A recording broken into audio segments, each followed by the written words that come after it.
বাপরে যে গরম! এই গরমে তো একদম শেষ। পানি খেতে খেতে একদম মানে কোনো রকমই পিপাসা মেটে না, তাই না? হ্যাঁ। তো কি করব, ভাবলাম যে আচ্ছা তাহলে পুদিনা পাতার একটা শরবত বানাই আর সেটা আপনাদের সাথে শেয়ার করি। একদম ঝটপট একটা শরবত। তো এটার জন্য লাগবে হলো 1 কাপ পুদিনা পাতা। আপু ভিডিও করছে আর আমি বানাচ্ছি। হ্যাঁ, তো 1 টিস্পুন ব্ল্যাক সল্ট মানে কি বলে এটাকে, বিট লবণ না? হ্যাঁ। আর হাফ টিস্পুন জিরা গুঁড়া আর 3 টেবিল চামচ নিলাম চিনি আর একটা লেবুর রস। তো লেবুর রসটা এটাকে ছেঁকে দিচ্ছি এটার মধ্যে, দিয়ে তারপর একটু ব্লেন্ড করব। এখন কোনো পানি দিব না, তাই না? হ্যাঁ। আর আমরা কিন্তু খুবই মানে হালকা পানি, মানে বেশি ঠান্ডা পানি দেই না, কারণ বেশি ঠান্ডা পানি গরমে খাওয়া ভালো না। আমরা কিন্তু সেটা জানি না, সবাই খুব ঠান্ডা পানি বরফ এগুলা খায়, কিন্তু ডাক্তাররা কিন্তু নিষেধ করে এখন পেট এগুলা, গরম হয়ে পেট যায়। গরম হয়ে যায়।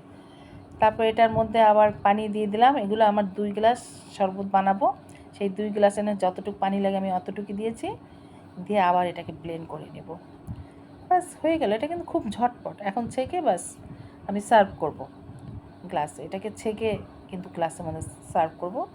আর গার্নিশিংয়ের জন্য লেবু আর একটু পুদিনা পাতা উপর দিয়ে দিব, ব্যাস হয়ে আর গেল। আপনারা চাইলে চিনি দিয়েও খেতে পারবেন, আবার চিনি হ্যাঁ, ছাড়াও খেতে পারবেন। চিনিটা স্কিপও করতে পারবেন। যারা চিনি ছাড়া করবেন তারা হলো শুধুমাত্র লেবুর রস, পানি, লবণ আর পুদিনা পাতা এটা দিয়েও করতে পারেন। আর জিরা। আর জিরা কেউ দিতেও পারে, নাও দিতে পারে, কারো ভালো লাগে নাও লাগে, সেটা আপনাদের উপর। তবে পুদিনা পাতা তো স্বাস্থ্যের জন্য খুবই ভালো। এটা স্টোমাকের জন্য খুব ভালো, হজমে সাহায্য করে। আর লেবু তো ভিটামিন সি, রিফ্রেশিংয়ের জন্য জানেন সবাই। তাই আমি বেশি কিন্তু ঠান্ডা পানি দিই না। আপনারাও সেরকম পানি দিয়ে, হালকা ঠান্ডা পানি দিয়ে করে দেখতে পারেন। সবার ভাবতে পারেন যে এত গরমে ঠান্ডা পানি খাবো না, না আসলে এটা উল্টা হয়। আমরা ভাবি খুব ভালো, আসলে না।